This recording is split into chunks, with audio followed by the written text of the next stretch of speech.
వడలంటే మనందరికీ ఇష్టం. కాకపోతే చాలామంది ఏదో 2-3 రకాల వడలు చేసుకుంటారు. మసాలా వడ, లేకపోతే మేది వడ ఇలా చేసుకుంటారు. కానీ రాగిని మాత్రం రకరకాల వడలు, ఏ ధాన్యం దొరికితే దాంతో వడలు ఎలా చేయాలని ఆలోచిస్తుంది. సో మీ అందరికీ చాలామంది ట్రై చేసి ఉంటారు. కానీ ఈ అలసందలు, బొబ్బర్లు అంటాము, పిజియన్ పీస్ అంటాము, మరి వీటితోటి కనుక వడలు చేసుకుంటే చాలా చాలా బాగుంటుంది. మరి రాగిని స్పెషల్ అలసందల వడలు చూడండి. చాలా రకరకాలైన అలసందలు మనకు దొరుకుతాయి.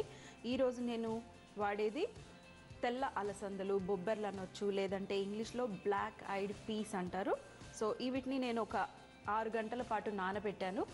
నానబెట్టి మనం ఫస్ట్గా వీటిని గ్రైండర్లో వేసుకొని గ్రైండ్ చేస్తాం. కానీ మొత్తం వాటర్ తీసేసేయాలి.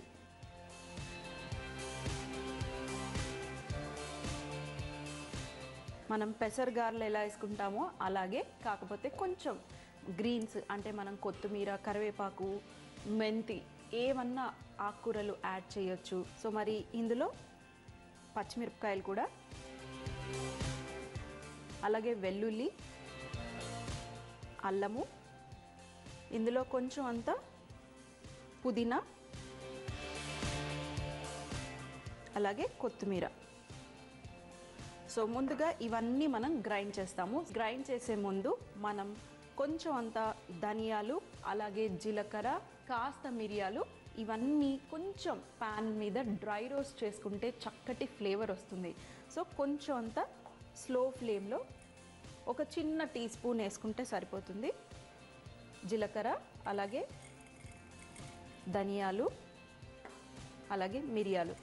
జాగ్రత్త, మనం ఆల్రెడీ పచ్చిమిరపకాయలు చాలా వేసుకున్నాము. సో మీకు టేస్ట్కి తగ్గట్టు లేదా మీకు కారం ఎంత కావాలో దానికి తగ్గట్టు మీరు మిరియాలు అలాగే పచ్చిమిరపకాయలు చూసుకుని వాడుకోండి.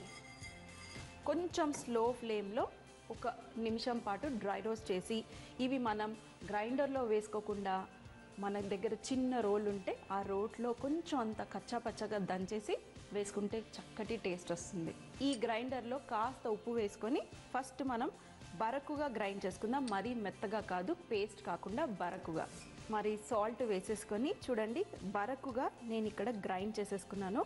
మరీ పేస్ట్ చేసుకోకండి. ఎప్పుడైనా ఇలాంటి వడలు చేసుకునేటప్పుడు కొంచెం రఫ్గా మనం గ్రైండ్ చేసుకుంటే టేస్ట్కి చాలా బాగుంటుంది. అలాగే ఈ గ్రైండ్ చేసుకున్న తర్వాత మనం ఫ్రెష్గా అల్లము అలాగే వెల్లుల్లి వేసుకున్నాము. చక్కటి వాసన కూడా వస్తుంది ఇక్కడ. సో ఎప్పుడైనా మీరు వడలు చేసుకున్నప్పుడు ఫ్రెష్గా అల్లం వెల్లుల్లి వేసుకోండి, ఆ టేస్టే వేరేగా ఉంటుంది. సో మరి ఇక్కడ ఈ మిరియాలు అలాగే ధనియాలు, జీలకర్ర కూడా చక్కగా చూడండి వేగిపోయాయి. ఇప్పుడు స్టవ్ ఆఫ్ చేసుకొని చిన్న రోల్ ఉంటే మీ దగ్గర చిన్న రోట్లో వేసేసుకొని ఇవి ఫాస్ట్గా మెత్తగవ్వటానికి కొంచెం అంత చిటికెడు వేసుకోండి, మరీ ఎక్కువ కాదు. ఆల్రెడీ మనం ఇందులో కూడా సాల్ట్ వేసుకున్నాం గ్రైండర్లో. సో ఇందులో కాస్త సాల్ట్ వేసుకొని ఒక్కసారి క్రష్ చేసుకుంటే సరిపోతుంది. ఇవన్నీ ఒక బౌల్లో వేసుకుందాం. ముందుగా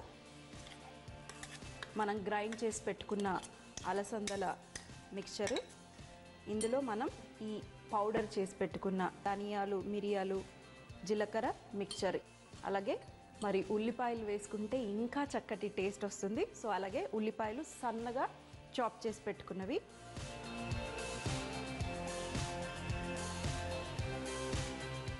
మరి ఇవి ఫ్రై చేయడం కోసం మనం ఆయిల్ కూడా పెట్టేసుకుందాం.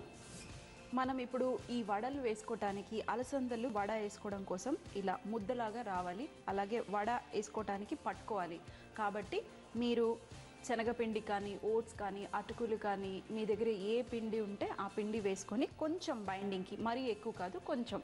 సో నేను ఈరోజు మాత్రాన కార్న్ మీల్ వాడుతున్నాను. కార్న్ మీల్ అంటే మన మొక్కజొన్న పిండి. మీరు కావాలంటే శనగపిండి కూడా వేసుకోవచ్చు. చక్కగా మిక్స్ చేసుకొని ఇప్పుడు మనం డీప్ ఫ్రై చేసుకోవచ్చు. రెగ్యులర్ వడల్లాగా ఫ్లాట్గా, మరీ లావుగా కాకుండా కొంచెం సన్నగా ఒత్తుకుంటే క్రిస్పీగా కరకరలాడుతూ ఉంటాయి. మనం ఈ అలసంద వడలు ఫ్లాట్గా వేస్తున్నాము, సన్నగా డైరెక్ట్గా ఆయిల్లో వేసేసేయండి.